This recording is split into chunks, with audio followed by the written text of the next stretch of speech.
Hey there, Twisters. So today we'll preview the second round matchup between the Colorado Avalanche and the St. Louis Blues here in the 2022 Stanley Cup Playoffs.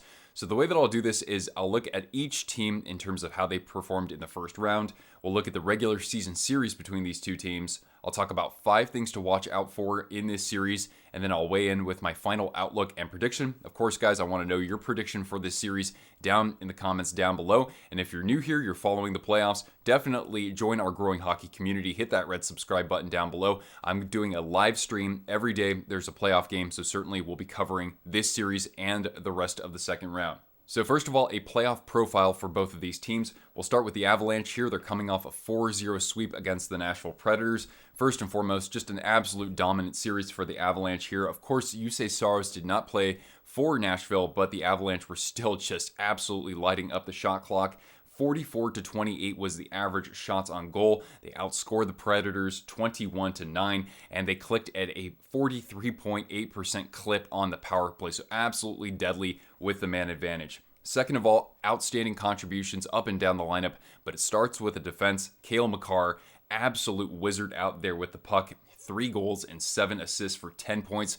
Was a +4, so he was on the ice for a few goals against, but I didn't really see any defensive lapses from him. He made some plays out there shorthanded. He laid some big hits, and he had the overtime winner in Game 2. So certainly for the Avalanche's MVP so far in the postseason. Also, Devon Toews, another great blue liner for Colorado. Doesn't get talked about nearly enough.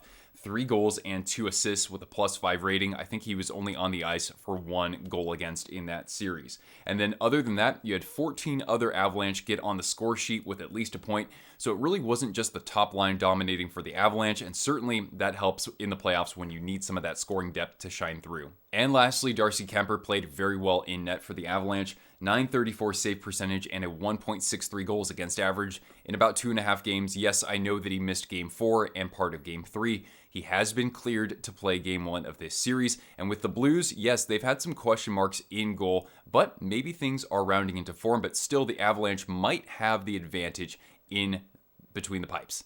Now let's talk about the Blues. They're coming off a 4-2 series win against the Minnesota Wild. They battled back from down 2-1, and one big reason was because Jordan Binnington in Game 4 stepped in relief of Ville Husso, a 1.67 goals against average and a very impressive .943 save percentage in just 3 starts. Did a good job seeing around any net front traffic there. So Jordan Binnington, will we see the 2019 Winnington that guided the Blues to the Stanley Cup there? Second of all, the Blues defense was also very strong against the Wild as the series progressed, and that is very important considering they were actually missing Torrey Krug and Marco Scandella for those games. Now, it was interesting because Scott Perunovich, a young defenseman for St. Louis, steps in relief of Krug and kind of quarterbacks that first unit power play, ends up with 3 assists in 3 games, does a very nice job out there. And of course, Justin Falk and Colton Parayko were absolute workhorses on defense there. They averaged about 26 minutes of ice time, and you even saw Nick Leddy coming through late in the series in Game 6. He scored the opening goal against the Wild. Lastly, it's been the experienced veterans leading the way so far for St. Louis. So Perron, O'Reilly, and Tarasenko, of course, part of that 2019 Cup run. In those 6 games, they scored a combined 15 goals and 8 assists. So we haven't seen Kyrou and Thomas take over for an entire series just yet. O'Reilly in particular, he won the Conn Smythe in 2019, and he's picking up where he left off in a sense. 4 power play goals for St. Louis against the Wild, won 57% of his draws, and so he's probably the linchpin going forward for the St. Louis Blues, especially against a very gifted team when it comes to offensive productivity from the blue line. Now for the season series, these teams met 3 times, twice in October though.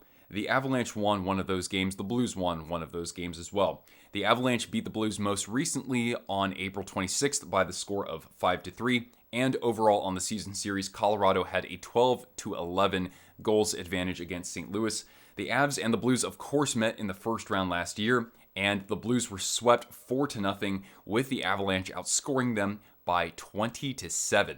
Let's talk about 5 things to watch out for in this series, the first of which, Cale Makar versus Ryan O'Reilly. This is our key matchup here. How do the St. Louis Blues slow down Makar, especially in transition? Just an absolute wizard with the puck, and his acceleration, his speed is something pretty unmatched by other defensemen out there. So Ryan O'Reilly, he is a Selke Trophy winner for a good reason. So how can he slow down Cale Makar? Is that possible? Is there a way to clog up the neutral zone with some of the bigger, beefier bodies on the St. Louis Blues. So Makar, we'll see if he's able to take over this series just like he did against Nashville. Second of all, how will the Blues manage their goaltending? Certainly Jordan Binnington, a very inspirational performance, games 4 through 6 coming in relief of Husso. But what happens if he falters here? The Avalanche do have a tendency to really light up the scoreboard to begin a series. So would he be given a short leash? Would Husso come in? How would he perform after his first couple of games in the postseason? So that is certainly something to watch out for, especially because Colorado can really pump shots to the net. Again, that average shot disparity against the Predators, 44 to 28, whereas Binnington only had to face 88 shots total in his first 3 games this postseason. Point number 3 here, assuming that Ryan O'Reilly has to go up against the top line on a fairly regular basis, could we see possibly Jordan Kyrou and Robert Thomas take over a series? As I mentioned earlier, it was O'Reilly, Perron, and Tarasenko who were able to light up the scoreboard consistently against the Minnesota Wild, I should say. So it took a while for Kyrou to get going in that series, a little quiet in Game 6 to close things out. So he and Thomas were the ones driving the bus in large part for the Blues during the regular season. That's one reason why I like the Blues. It's the youth that's been stepping up this year in addition to the experience that really came through against the Minnesota Wild. So could Kyrou and Thomas excel against players like Val Nichushkin, who defensively is a pretty solid player in his own right, and Nazem Kadri out there too? He certainly can be an X factor for the Avalanche.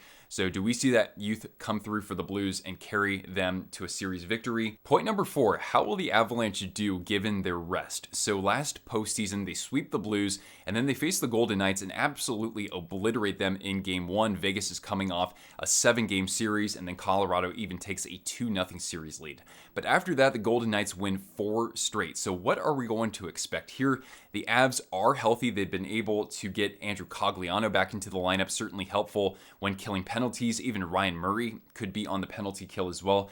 But there really is a psychological element with the Avalanche and the second round. And it's interesting seeing that this time they are once again healthy and rested going into this series, whereas the Blues coming off a 6-game series. And then lastly, what kind of series can we expect here? Because the Avalanche are a more skill-based team, whereas the Blues, I think they can play the skill game with guys like Kyrou and Thomas, but they also have a lot of beef in their lineup. Look at defense, look at Parayko out there, look at Justin Falk, look at Ryan O'Reilly, look at Robert Bortuzzo. These guys have a lot of thump in their lineup, or they can really grind it out in a series. So can the Avalanche match that? Is this an advantage for the St. Louis Blues? How will somebody like Nazem Kadri be a factor in this series? Is he going to try to get under the Blues' skin? Do they maybe patrol guys like Obey Kubel and Nico Sturm out there, guys who can play a little bit more physically? I liked what I saw in terms of taking away possession time from the Predators in the first series, and maybe that's what they need to do to help slow down that Blues attack. Remember, the Blues are a particularly deep team with 920 goal scorers in the regular season. All right, now we arrive at my final outlook here. So if you saw my predictions video, initially I had these two teams meeting in the second round with the St. Louis Blues moving on to the conference final. One reason is because, yes, I like that injection of youth with Kyrou and Thomas. We'll see if they can take over a series. But at the same time, they've already seen their proven veterans leading the way in a series. I like the adjustments they've made on defense. And Jordan Binnington, we'll see if Winnington really does return in the playoffs here. The Avalanche are certainly going to be a step up from what the Blues saw against the Minnesota Wild. Cale Makar, we'll see if he can take over and utilize his speed and get around the defense. If not, could MacKinnon, Rantanen, and Landeskog overpower that top line for the St. Louis Blues? That's certainly a possibility. But again, I think the Blues are the team that's more proven as a playoff hockey team. Yes, the Avalanche have more skill, even though the Blues are also a deep team. But ultimately, I'm going to stick with my gut here. The Avalanche haven't been able to make it past the second round just yet. They could certainly do it, guys. So you can disagree with me all you want in the comments below. But I think the Blues have that blueprint for playoff hockey. So I'm going to stick with my prediction here. The Blues go on to the conference final. But this one, I think, takes a full 7 games. Yeah, St. Louis would have to win in Denver in Game 7. Anyway, guys, what do you think about this series? Let me know your predictions down in the comments down below. And stick around. Again, a live stream every day. There's a playoff game, including for this series. So smash that subscribe button if you're new here. hit the thumbs up, guys. That helps others like you discover this channel. And feel free to see the video description down below if you want to keep up with me on social media. Don't forget, we'll have a preview like this for every second round matchup. So don't go away, Twisters. I'll see you guys around for more playoff coverage. Thank you so much. Bye-bye.